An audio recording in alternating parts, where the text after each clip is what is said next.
Hello everyone, this is Imran. Welcome to my channel Osmani classes. आज हम पढ़ रहे हैं मैथ का एकदम बेसिक चैप्टर संख्या पद्धति नंबर सिस्टम, जो कि मैथ का बेस है। ठीक है, यानी कि कैलकुलेशन बेस्ड उन सारी बातों उन सब चीज़ों के ऊपर हम बात करेंगे। कैलकुलेशन को कैसे इम्प्रूव करेंगे, कैलकुलेशन अच्छी होगी तो मैथ अच्छा होगा, मैथ अच्छा होगा तो फिर रीजनिंग भी अच्छी होगी और फिर करके आ सकते हो स्टेनोग्राफर के एग्ज़ाम में, नहीं तो फिर वही आएंगे 100 नंबर। ठीक है, रीजनिंग अच्छी करने के लिए हमारी कैलकुलेशन बहुत अच्छी होनी चाहिए। ठीक है, तो ये सारी चीज़ों के ऊपर हम काम कर रहे हैं। ये एकदम बेसिक कंसेप्ट हैं सारे के सारे, है ना। मैथ का बेस है, रीजनिंग का बेस है, रीजनिंग में भी सारी कैलकुलेशन ही होती है। ठीक है, तो चैनल को सब्सक्राइब करना, शेयर करना अपने दोस्तों के साथ। शुरू करते हैं संख्या पद्धति नंबर सिस्टम।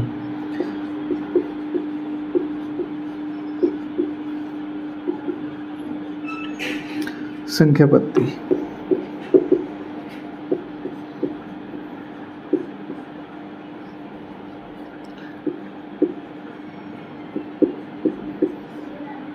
ठीक है, नंबर सिस्टम हमारा चैप्टर है। सबसे पहले हम बात करेंगे नंबर सिस्टम यानी कि संख्या पद्धति, संख्याओं की पद्धति, संख्याओं का सिस्टम, संख्या के ऊपर बात कर रहे हैं हम।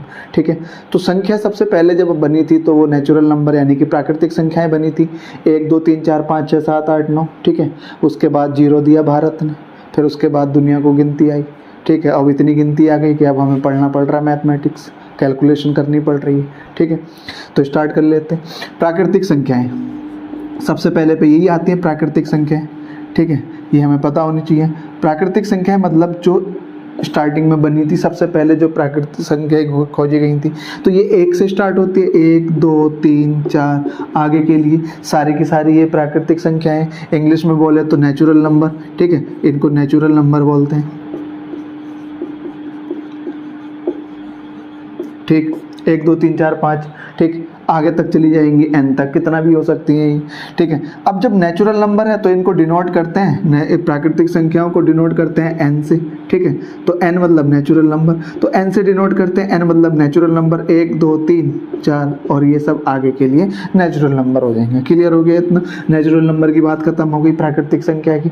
अब आती है पूर्ण संख्याएं। ठीक है, पूर्ण संख्याएं, पूर्ण का मतलब हो गया अभी ये पूरी नहीं हुई, ये संख्याएं अभी पूरी नहीं हुई, अभी इसमें कुछ कमी बाकी है, यानी कि पूर्ण संख्या है, होल नंबर इंग्लिश में बोले तो। अब होल नंबर है तो W से शुरू हो रहा है, तो W से हम डिनोट करेंगे इसको। ठीक है, अब इसमें 0 नहीं था तो एक 0 और लगा दो बस। होल नंबर हमारा 1 0 से 1 2 3 4 5 6 आगे के लिए सारी जितनी भी संख्याएं हैं ये होल नंबर होता है। क्लियर हो गया इतना, पूर्ण संख्याएं होंगी। ठीक है, तो प्राकृतिक संख्याएं 1 2 3 से शुरू होंगी, 1 से शुरू होंगी, 2 3 4 5 6, उसके बाद पूर्ण संख्या, दोनों में डिफरेंस यही है, प्राकृतिक संख्याएं और पूर्ण संख्याओं में डिफरेंस यही है। ठीक है, 0 और 0 का। ठीक है, 1 0 से स्टार्ट होगा तो पूर्ण संख्या है, 1 से स्टार्ट होंगी तो वो प्राकृतिक संख्या नेचुरल नंबर होंगे। क्लियर हो गया इतना। ठीक है, आगे देखते हैं।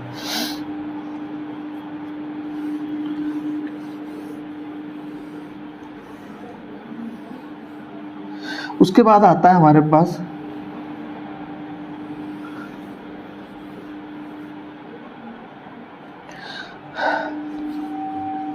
इंटीजर, पूर्णांक।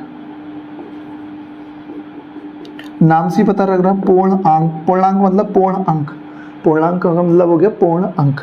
ये क्या होता है पूर्णांक की अगर हम बात करें तो जितने भी संख्याएं हमने अभी लिखी थी, नेचुरल नंबर और पूर्ण संख्याएं जो हमने लिखी थी, इन सब का मिक्स होके माइनस साइन और लगा दो प्लस साइन के साथ, ये हमारे पूर्णांक कहलाते हैं। मतलब कहने का ये है, कहने का मतलब ये है कि माइनस यानी कि 1 2 3 4 5 सारी संख्याएं ये हो गई, -1 -2 -3 -4 -5 और सारी संख्याएं ये हो गई। ठीक है, अब इनमें 0 और लगा दो, तो मतलब कहने का, अब देखना 0 की बात, अब यहाँ पे ध्यान से समझना यार। ठीक, देखो 0 कहाँ आएगा, 0 ये 0 1 2 3, यानी कि प्लस में जो संख्याएं होती हैं और बढ़ जाती हैं तो वो सब बड़ी संख्याएं होती हैं आगे की ओर, जितनी भी, कहाँ तक जाएगा, अनंत तक, इनफाइनाइट तक। इसी तरह से देखो, अगर मैं माइनस में लिख दूं तो माइनस एक जीरो से छोटा होगा, ये बात ध्यान से समझना। अगर माइनस लग जाता है उस संख्या में तो वो संख्या छोटी होने लगती है, जितनी बड़ी संख्या होंगी वो उतनी छोटी हो जाएगी। माइनस एक जीरो से छोटा, माइनस एक से छोटा माइनस दो हो जाएगा, माइनस दो से छोटा माइनस तीन, और इधर की तरफ को चलते रहेंगे। इधर प्लस इनफाइनाइट जा रहा था तो इधर की तरफ माइनस इनफाइनाइट चला जाएगा। ये इंटीजर होता है, ठीक है। इसको डिनोट करते हैं आई से, आई इंटीजर, ठीक है। पूर्णांक मतलब इंटीजर हो गया, 1 2 3 4 5 प्लस का और माइनस एक का 1 2 3 4 5 और जीरो को और ऐड कर लो, ये हमारे इंटीजर होते हैं। अब यहाँ पे एक बात और समझ लेते हैं, धन पूर्णांक, धनात्मक पूर्णांक या धन पूर्णांक की अगर हम बात करें, धनात्मक,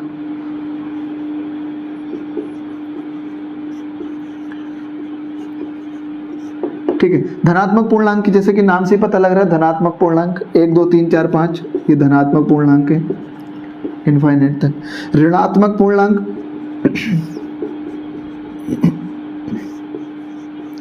नाम से पता लग रहा है ऋणात्मक मतलब ऋण, तो माइनस एक से शुरू हो रहा है, माइनस एक माइनस दो माइनस तीन और कहाँ तक जाएगा, इनफाइनाइट तक, ठीक है।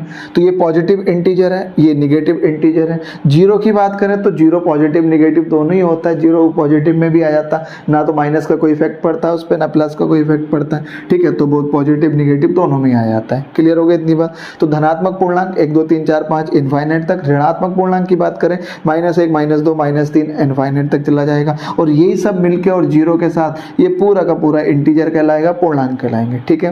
पूर्णांक हमारे माइनस इनफाइनाइट से प्लस इनफाइनाइट जाएंगे। पॉजिटिव यानी कि धनात्मक पूर्णांक की बात करें तो 1 2 3 4, ऋणात्मक पूर्णांक की बात करें तो माइनस एक माइनस दो माइनस तीन से चला जाएगा। क्लियर हो गया इतना। ये हमने बात कर ली पूर्णांक के बारे में, इंटीजर जिसको हम बोलते हैं।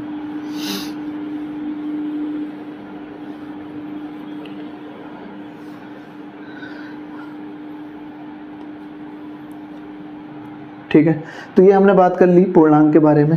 अब हमारे पास आती है, ये सारे के सारे पैट के एग्जाम के सिलेबस में लिखी हुई हैं सारी संख्याएं, हमें पता होनी चाहिए। पूर्ण संख्याएं जीरो से शुरू होंगी, पूर्ण मतलब सभी संख्याएं, तो जीरो भी संख्या में आ जाती है।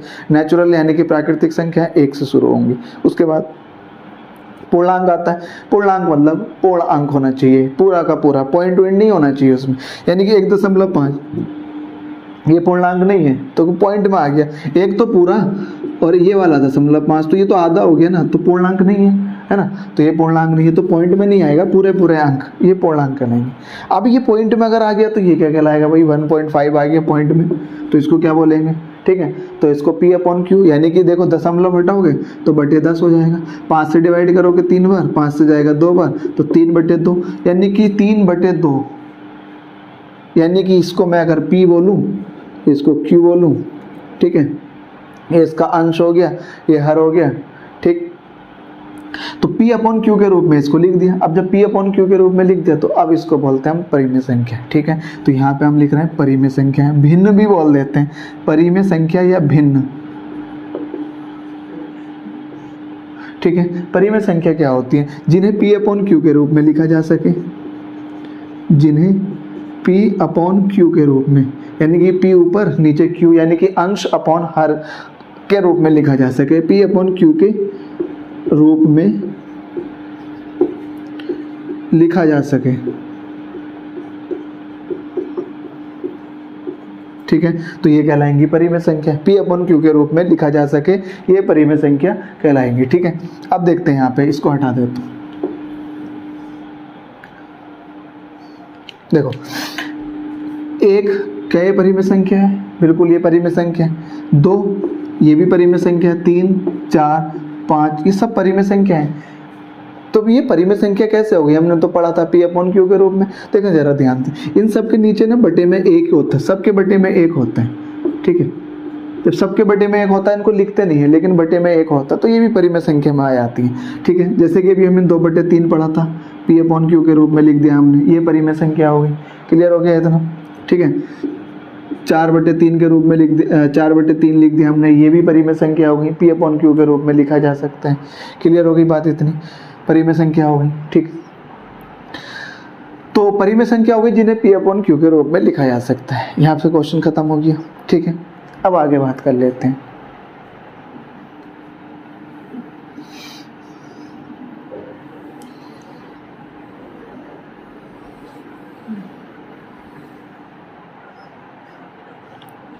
परिमेय संख्याओं का भिन्न रूप, भिन्न और समझ लेते हैं। परिमेय संख्याओं का भिन्न रूप, परिमेय संख्याओं का भिन्न रूप, दशमलव रूप लिख दो, दशमलव रूप। ये तो भिन्न रूप था अभी जो हमने लिखा, ये दशमलव रूप है, ठीक है। तो परिमेय संख्याओं का दशमलव रूप, इसकी बात हम बात कर रहे हैं। जैसे मैं 5/2 लिखूं, 5/2, ठीक है, परिमेय संख्याएं हैं, ठीक है। इसका दशमलव रूप क्या होगा? मैं अगर इस 2 को भाग करूं, 5 को भाग करूं 2 से, तो 2 बार जाएगा, 2 दूनी 4, 1 बचा। अब यहाँ दशमलव लगा के एक 0 बढ़ा लेंगे, तो 2 से जाएगा कितनी बार? 5 बार, 2 पंजे 10, कट गया ना पूरा पूरा। तो ये हो गया, मतलब मैं कहने का ये है कि 5/2 को मैं और क्या लिख सकता हूँ? 2.5 लिख सकते हैं, ठीक है। 2 दूनी 4, 1 बचा, दशमलव लगा के 0, 5 बार जाएगा, 2 पंजे 10, ठीक है। तो ये दशमलव रूप हो गया परिमेय संख्या का। तो ये परिमेय संख्या है दशमलव रूप में, ठीक है, डेसिमल फॉर्म में। डेसिमल फॉर्म में ये परिमेय संख्या है, और ये P/Q के रूप में, यानी कि भिन्न के रूप में परिमेय संख्या। क्लियर हो गया इतना? चलो आगे बात कर लेते हैं। और 3 या और लिख लेते हैं 7/2। तो ये परिमेय संख्या है P/Q के रूप में, क्योंकि लिखी हुई है। अब बात अगर हम करें, तो अगर ये परिमेय संख्या है तो इसका डेसिमल फॉर्म क्या होगा, यानी कि दशमलव रूप कैसे होगा? 2 से जाएगा ये 3 बार, 2 3 6, 1 बचा, दशमलव लगा के हमने 0 बढ़ाया। ये बात अभी जरा ध्यान से समझना, ठीक है, आगे जाके कैलकुलेशन भी नहीं हो पाएगी। 2 3 6, 1 बचा, दशमलव लगा के 0, 2 पंजे 10, 3.5 इसका आंसर आ गया। क्लियर हो गई इतनी बात? अब आगे और बात कर लेते हैं। मान लो अगर हमारे पास 4/3 है, 4/3, ठीक है, ये P/Q के रूप में। अब इसका इंटीजर दशमलव रूप यानी कि डेसिमल फॉर्म कैसा होगा? अब देखना जरा, मैं यहाँ पे लिख देता हूँ। 3 को भाग कर रहे हैं हम, 4 को भाग कर रहे हैं 3 से, 1 बार जाएगा, 3 ही करना, 3, 1 बचा, दशमलव लगा के, अगला केस है हमारे पास, दशमलव लगा के एक 0, 3 बार जाएगा, 9, फिर से 1 आ गया, कट तो रहा है नहीं, पहले तो कट जा रहा था पूरा पूरा, अब नहीं कट रहा। तो फिर क्या करेंगे? दशमलव तो लगा हुआ, फिर 0 बढ़ा लो, फिर 3 आ जाएगा, फिर 9 लिख देंगे, फिर 1, दशमलव तो लगा हुआ ही है, फिर 0 बढ़ जाएगा, 3 बढ़ जाएगा। मतलब कहने का ये है कि 4/3 को हम लिख सकते हैं 1.3333, चलता ही रहेगा आखिर तक, है ना, खत्म ही नहीं होगा। तो अब इसको हम ऐसे लिख देते हैं, इनफाइनाइट तक जा रहा है। क्लियर हो गई इतनी बात?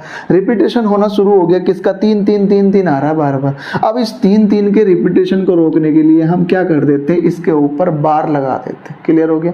तो इसलिए जो बार बार 3 3 आ रहा है ना, बार बार जो 3 आ रहा है, तो बस बार लगा दो। बार का मतलब बार बार आ रहा है, ठीक है। तो 1.3 के ऊपर मैंने बार लगा दिया, बार का मतलब हो गया 3 बार बार आ रहा है, ठीक है, 1.3 बार। ये भी परिमेय संख्या है। क्लियर हो गया इतना? तो ये बात आगे से ध्यान रखना, 1.3 के ऊपर बार, क्या ये परिमेय संख्या? बिल्कुल ये परिमेय संख्या है, ठीक है, क्योंकि इसका फॉर्म ये है 4/3। 1.3 बार का मतलब है 4/3, और 4/3 मतलब P/Q, और P/Q मतलब परिमेय संख्या। क्लियर हो गई इतनी बात? आगे चलते। क्या 1.35 के ऊपर बार ऐसे लिखा हुआ है, क्या ये परिमेय संख्या? बिल्कुल परिमेय संख्या है। परिमेय संख्या है तो ये फिर कैसे लिखी जाएगी? ठीक है, तो ये 99 और 135, 134, 134 डिवाइड बाई 99, ठीक है। क्लियर हो गया इतना? समझ आ गई? तो 1.35 के ऊपर बार अगर लिखा हुआ तो ये 134/99। क्लियर हो गया इतना? ये कैसे लिखा जाता है अभी हम इसके ऊपर बाद में पूरे डिटेल से बात करेंगे। क्लियर हो गया इतना? तो अब बात क्वेश्चन ये आता है, एग्जाम में क्वेश्चन कैसे पूछा जा सकता है, ये बात ध्यान से समझना। 1.34 या 35 के ऊपर बार है तो क्या ये परिमेय संख्या है? या क्वेश्चन दे देगा निम्न में से परिमेय संख्या कौन सी है? एक क्वेश्चन ले लेते हैं, ठीक है, समझते हुए चलते हैं। एक बार बस एक बार पढ़ के खत्म करो इन सारी चीज़ों का ना, कन्फ्यूज़न ही खत्म करो सारा कि क्या कन्फ्यूज़न है, होगी कि नहीं होगी, क्या चीज़ क्या है ना। अब देखो एक क्वेश्चन और लिख लेता हूँ। 1.47 के ऊपर बार है, ठीक है, क्या ये परिमेय संख्या है? बिल्कुल परिमेय संख्या है। कैसे लिख सकते हैं हम इसको? 99, ठीक है, और 146, 146 डिवाइड बाई 99 की फॉर्म है ये 1.47 के ऊपर बार। क्लियर हो गया इतना? अब क्वेश्चन क्या है? निम्न में से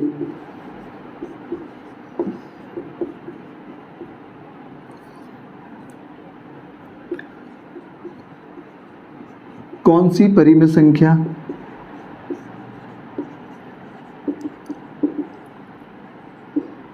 नहीं है। ठीक है, नहीं है पूछिए उसने, यह पूछ लेगा निम्न में से कौन सी परिमेय संख्या है।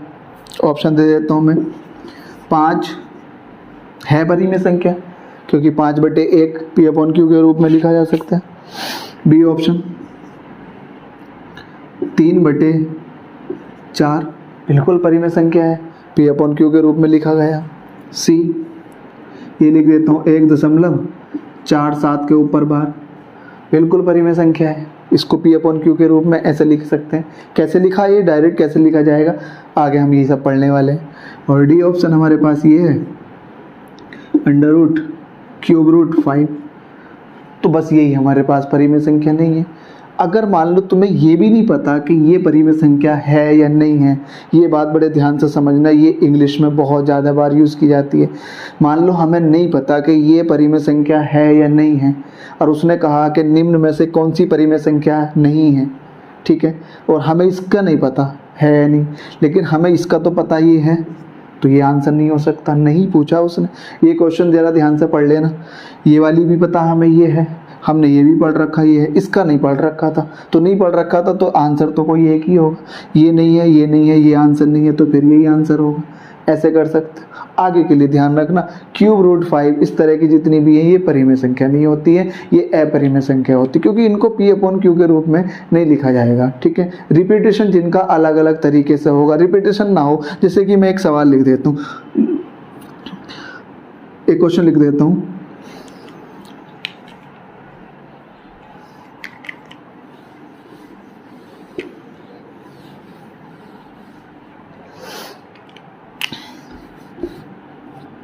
एक 1.3535 ऐसे मैं लिख दिया बहुत सारा, ये अनंत तक जा रहा है, इनफाइनाइट तक। ठीक है, और मैं ये लिख रहा हूँ 1 या 5.378, ये भी ऐसे जा रहा है इनफाइनाइट। ठीक है, एक और मैं लिख रहा हूँ 7.6767, ऐसे ये भी इनफाइनाइट तक जा रहा है। ठीक है, और एक मैंने लिखा 3.1457298543278 खत्म नहीं हो रहा है, जा रही भाग है ना, अलग अलग वैल्यूज आ जा रही हैं। जैसे पाई का मान ही इस तरह का होता है, 3.14 से शुरू होता है, आगे का तो मैंने ये ऐसे लिख दिया है। क्लियर हो गई। अब इनमें से कौन सी परिमेय संख्या है, देखो इसमें रिपीटेशन 3.5 रिपीटेशन होगी। अब मतलब मैं ये कह सकता हूँ 1.35 बार बार आ रहा 3.5, तो 1.35 के ऊपर बार, अगर बार आ गया तो मतलब P/Q के रूप में लिख सकते हैं। इसमें जरा देखो तो जरा 378 बार बार क्या आ रहा है 378, तो मैं क्या लगाऊंगा 5.378 और इसके ऊपर बार लग जाएगा, क्योंकि बार बार 378 आ रहा है। क्लियर हो गया इतनी बार। अब इसको मैं कैसे लिख सकता हूँ, इसको मैं लिख सकता हूँ 7 बार बार क्या आ रहा है 67 यही आ रहा है ना बार बार, तो मैं इसको लिख सकता हूँ 7.67 और इसके ऊपर बार। क्लियर हो गया। और अगर बार आ गया तो मतलब P/Q के रूप में लिखा जा सकता है। ये बात बिल्कुल ध्यान से सुनना। क्लियर हो गया इतना। अब इसकी अगर हम बात करें तो भैया ये तो चल रहा है, अब इसमें किसके ऊपर बार लगाओगे, बार बार क्या चीज़ आ रही है, क्या 1-4 बार आ रहा है, 1-4 ऐसा आ रहा है, नहीं ना, 1-4-5 नहीं आ रहा है, सब वैल्यूज अलग अलग आ रही हैं। जब सारी वैल्यूज अलग अलग आ रही है तो इनको P/Q के रूप में नहीं लिख सकते, और जब इनको P/Q के रूप में नहीं लिख सकते हैं तो फिर ये परिमेय संख्या नहीं हुई, तो ये वाली जो संख्या हो गई ये हमारी अपरिमेय संख्या हो गई। ठीक है, क्लियर हो गई इतनी बात। तो परिमेय संख्या के बारे में हमने क्या बात पढ़ी, जल्दी से एक बार रिवाइज करते हैं। P/Q के रूप में बस होनी चाहिए, वो लिख सकते हो, तो इसको नहीं लिख सकते, बार वाली को तो लिख सकते हैं। हम कैसे लिखेंगे ये हम अगला टॉपिक पढ़ेंगे इसी पे, लेकिन इनको नहीं लिख सकते। तो जो संख्या बार बार रिपीट हो रही हो अलग अलग तरीके की, ठीक है, कुछ भी लिख दो, 8.9543267589732 1, ठीक है, इस तरह की रिपीट हो रही हैं। ठीक है, जब इस तरह की रिपीट हो रही हैं तो फिर इनको हम P/Q के रूप में लिख नहीं सकते। ठीक है, क्लियर हो गई इतनी बात। तो जब अब हम P/Q के रूप में नहीं लिख सकते तो ये परिमेय संख्या नहीं हुई, और जब परिमेय संख्या नहीं हुई तो फिर क्या होंगी, ये अपरिमेय संख्या होंगी। तो अपरिमेय संख्या की और एक पहचान हमारी इस तरह की होगी, करनी के रूप में लिखी होगी, जैसे कि क्यूब रूट 5 हो गया, इस तरह से फिफ्थ रूट 9 हो गया, ये हमारी सारी की सारी अपरिमेय संख्या होंगी। तो अपरिमेय संख्या को और हम किस तरह से पहचान लेंगे, फिफ्थ रूट 9 हो गया, ठीक है, 7 रूट 3 हो गया है, 2 और लिख लेते हैं 10 रूट 12 हो गया। इस तरह की सारी संख्याएं हमारी अपरिमेय संख्या आ जाती हैं। पाई हो गया, पाई को और समझ लेना भैया, पाई ये क्वेश्चन पूछ लेते हैं कि पाई परिमेय संख्या के अपरिमेय संख्या, क्योंकि पाई का मान जो होता है 22/7 नहीं होता है एक्चुअल में, वो 22/7 के लगभग होता है। ठीक है, तो उसकी वैल्यू होती है 3.14 और आगे इस तरह से वो चलती रहती है, अलग अलग वैल्यूज होती है सारी। तो पाई को और समझ लेना, पाई अपरिमेय संख्या में आता है। ठीक है, तो पाई एक इंपॉर्टेंट क्वेश्चन पूछ लिया जाता है, पाई अपरिमेय संख्या में आएगा, क्योंकि पाई को हम P/Q के रूप में नहीं लिखते हैं। क्लियर हो गया इतना? ठीक है, चाहो तो इसके स्क्रीनशॉट ले सकते हो।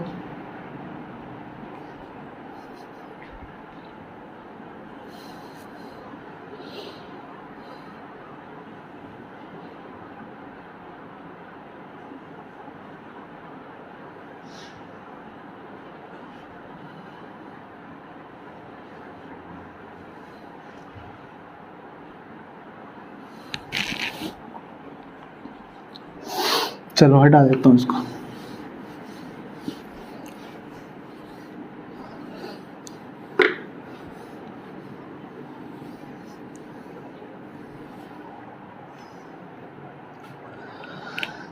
वास्तविक संख्याएं, अगला हमारे पास है वास्तविक संख्याएं। वास्तविक मतलब नाम से पता लग रहा है रियल नंबर। तो जितने भी हमने प्राकृतिक संख्याएं पढ़ी हैं, पूर्ण संख्याएं पढ़ी हैं, इंटीजर पढ़े हैं, ठीक है, पूर्णांक पढ़े हैं, सारे के सारे क्या हैं, परिमेय संख्याएं। परिमेय संख्या के अलावा हमने एक और पढ़ी है अपरिमेय संख्या। तो जितनी भी हमारे पास परिमेय और अपरिमेय संख्याएं जितनी भी, तो परिमेय और अपरिमेय संख्या जितनी भी हैं, ये सब मिलके, ठीक है, परिमेय संख्या मिलके क्या संख्या बनाती हैं, संख्याएं वास्तविक संख्या। परिमेय और अपरिमेय संख्याएं वास्तविक संख्याएं कहलाती हैं।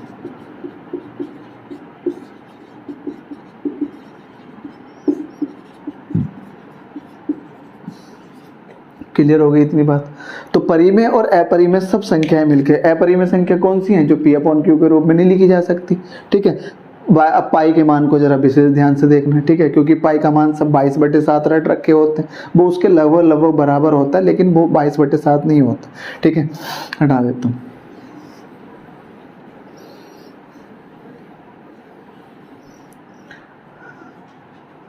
उसके बाद हमारे पास संख्याएं आती हैं सम संख्याएं।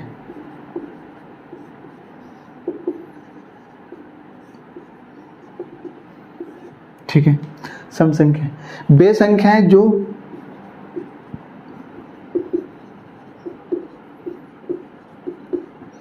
दो से कट जाएं, विभाजित हो जाएं। ठीक है, वे संख्याएं जो दो से विभाजित हो जाएं या दो से कट जाएं, सम संख्या होंगी। क्लियर हो गई इतनी बात? ठीक, जैसे कि जीरो भी सम संख्या में ही आता है, जीरो भी सम संख्या में आता है। 0 हो गया, 2 हो गया, 4 हो गया, 6 हो गया, 8 हो गया, 10 हो गया, सारी इस तरह की संख्याएं जितनी भी आगे इस तरह की जा रही हैं वो सम संख्या में आ जाएंगी। वे संख्याएं जो 2 से कट जाएं मतलब विभाजित हो जाएं, डिवाइड हो जाएं। ठीक है, तो सम संख्या आ जाएंगी। उसके बाद बात करते हैं विषम संख्या के बारे में। सिंपल सी बात समझनी है बस 1-2 बारी, ऐसा कुछ बहुत बड़ा डिटेल में इसको पढ़ना नहीं है। विषम संख्या, ठीक है, विषम संख्याएं क्या होती हैं इसको देख लेते हैं। वे संख्याएं जो 2 से ना कटें, बस खत्म हो गई बात। वे संख्या जो 2 से ना कटें, 2 से डिवाइड ना हो। ठीक है, वे संख्याएं जो 2 से डिवाइड ना हो, जो 2 से विभाजित ही नहीं हो रही, वो हमारी विषम संख्या होंगी। जैसे कि 1 2 से नहीं कटेगा, तो सबसे छोटी विषम संख्या 1 हो जाएगी। ठीक है, 1 हो गई, 1 के बाद 3, क्योंकि दो दो तो कट जाएगी। 3 के बाद 5, 7, 9, ठीक है, उसके बाद 11, 13 और इसी तरह से आगे चलती रहेंगी। ये विषम संख्या है। क्लियर हो गया इतना? ठीक है, इतनी बात समझ आ गई। अब इसकी अगर हम बात करें, मैं एक और बात यहाँ पे लिख रहा हूँ, सम संख्याओं का जो एक जनरल टर्म्स होगा वो 2n होगा। जनरल टर्म्स मतलब 2n होगा। ठीक है, सम संख्या का अगर जनरल टर्म्स देखें हम, 0 को यहाँ से हटा देता हूँ मैं, 0 भी वैसे सम संख्या ही होती है। ठीक है, ये बात देख लेना। सम संख्याओं का जो जनरल टर्म्स होगा वो 2n होगा, यानी कि मुझे अगर पहली संख्या चाहिए तो n का मान, पहली मतलब n का मान 1 रखोगे तो 2, n का मान 2 रखोगे तो दूसरी मिल जाएगी, 2 दूनी 4। तीसरी चाहिए तो n का मान 3 दूनी 6, n का मान 4 तो चौथी 4 दूनी 8। ठीक है, इसी तरह से अगर हम विषम संख्या की बात करें तो विषम संख्या का होता है 2n-1। ठीक है, 2n-1। अगर मुझे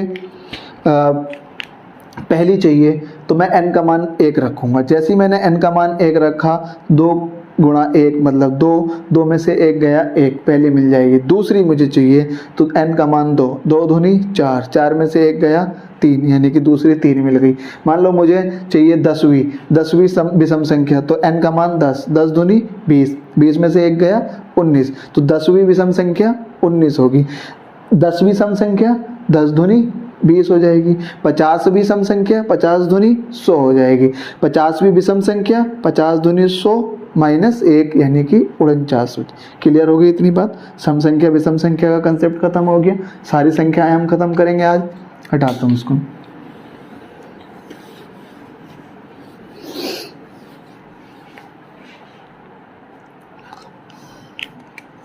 चलो भाई, इसके बाद आती है हमारे पास अभाज्य संख्याएं।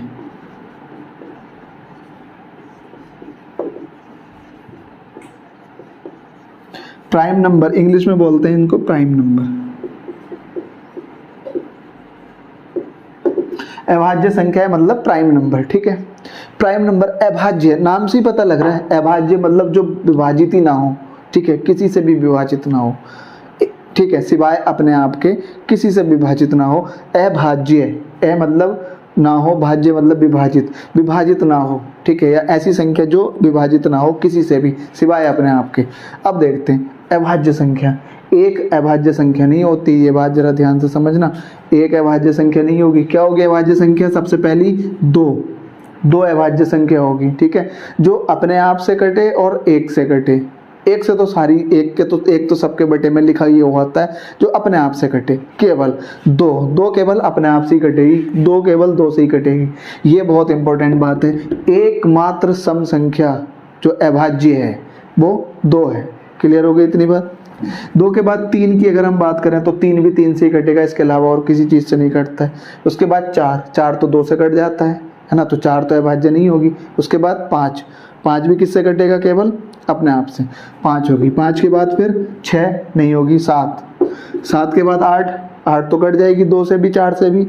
उसके बाद 8 के बाद 9 तो कट जाएगी 3 से, 10 5 से भी 2 से भी, 11 के बाद 13 के बाद 17 19 23। ठीक है, उसके बाद आगे चलते हैं तो 23 के बाद 24 25 तो कट जाएंगे, 26 27 कट जाएंगे, 28 के बाद 29 आ जाएगा, 29 के बाद 30 कट जाएगी, 31 आ जाएगा, 31 नहीं कटेगी। ठीक है, ये सारी पता होनी चाहिए हमें। 31 के बाद 32 33 कट जाएगा, 34 35 36 कट जाएगा, 37 के बाद 38 39 कट जाएगा, 40 कट जाएगा, 41 उसके बाद 41 आता है, 41 के बाद 42 43 आएगा, 43 44 45 कट जाएगा। ठीक है, 44 कट जाएगा, 45 46 कट जाएगा, 2 से 23 से कट जाएगा, 47 उसके बाद आता 47 48 49।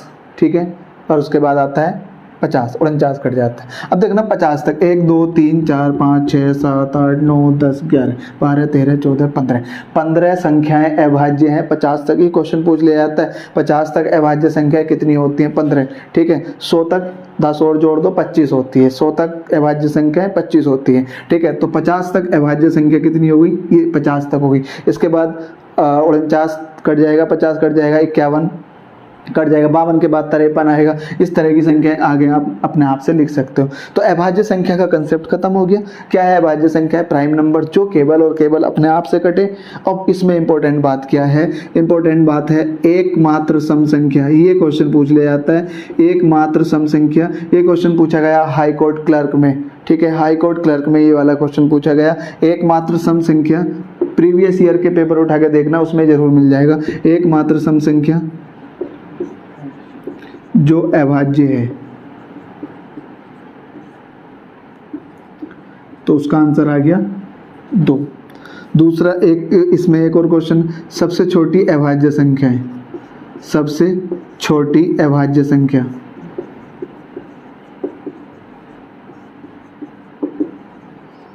इसका मान भी कितना आ जाएगा? तो क्लियर होगी इतनी बात।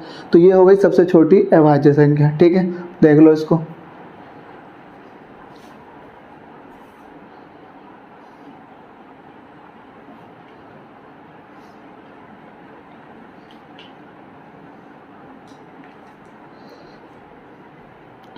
ठीक है, इतनी बात समझ आ गई।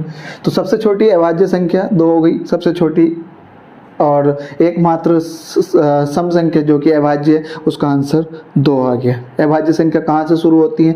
2 से, 1 से नहीं होती, 2 से होती है। क्लियर हो गया इतनी बात? ठीक है, चलो आगे देख लेते हैं।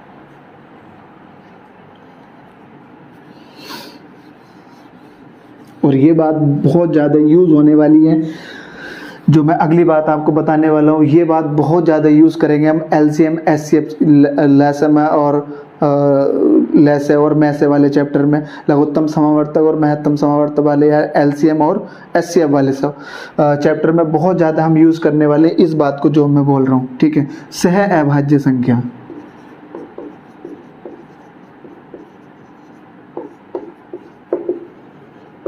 इंग्लिश में बोले तो को प्राइम नंबर।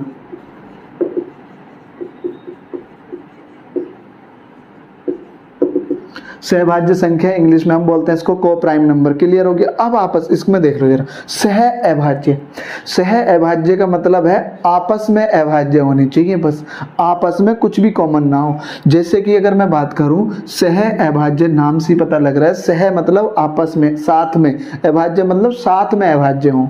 जैसे कि अगर मैं बात करूं 3 और 4 की एग्जाम्पल देख लेते हैं हम। 3 और 4 की अगर मैं बात करूं, 3 और 4 की ये पेयर होते हैं, सहभाज्य संख्याओं के पेयर होते हैं।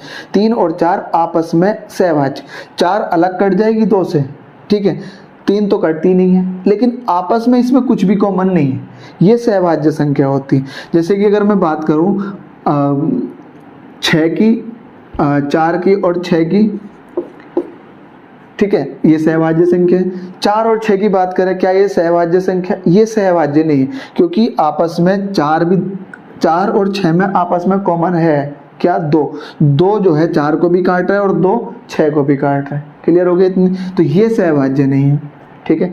अगर हम बात करें 2 और 3 की, बिल्कुल ये सहभाज्य संख्याएं हैं। 2 किसी से नहीं कटता, ये तो वैसे भी अभाज्य संख्या है, प्राइम नंबर है 2 और 3 तो, ठीक है। अगर हम बात करें और 8 की और 9 की, क्या ये सहभाज्य संख्या है? बिल्कुल ये सहभाज्य संख्या।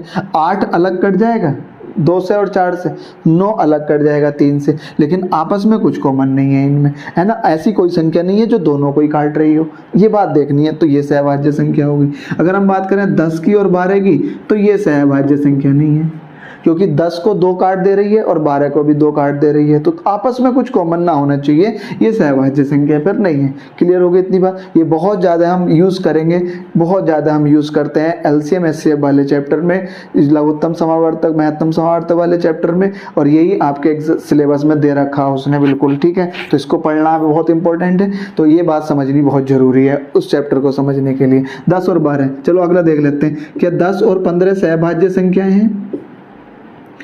10 और 15 सहभाज्य संख्याएं हैं? नहीं है, सहभाज्य संख्या नहीं है, क्योंकि 10 5 से कट जाता है और 15 भी 5 से कट जाता है, सहभाज्य संख्या नहीं है, ठीक है। क्या हम बात करें अगर 12 की और 15 की, तो क्या ये सहभाज्य संख्या है?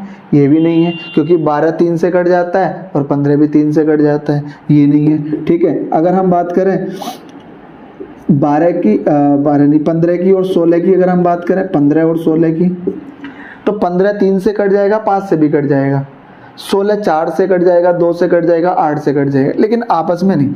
अगर 3 15 को काट रहा है तो 3 16 को नहीं काट पाएगा। 15 को 5 काट देता है तो 15 को 5 16 को नहीं काट पाएगा। 16 को 4 डिवाइड कर देता है तो 15 को नहीं कर पाएगा। आपस में कुछ कॉमन नहीं है, तो फिर ये सहवाज्य संख्या। क्लियर हो गई? उम्मीद करता हूँ ये सारी बातें समझ आ गई होंगी। बहुत ही इंपॉर्टेंट कंसेप्ट है ये सारे के सारे, एक बार देखना समझ आ जाएंगी सारी चीज़ें। और फिर भी अगर नहीं आए तो ये तो वीडियो है, बार बार रिपीट करके देख लेना, ठीक है। और चैनल को सब्सक्राइब करना और शेयर करना अपने दोस्तों के साथ, और बार बार देखना इसको बहुत अच्छे से, ठीक है। चलो ठीक है, बाकी हम कल करते हैं। और thanks for watching, keep learning.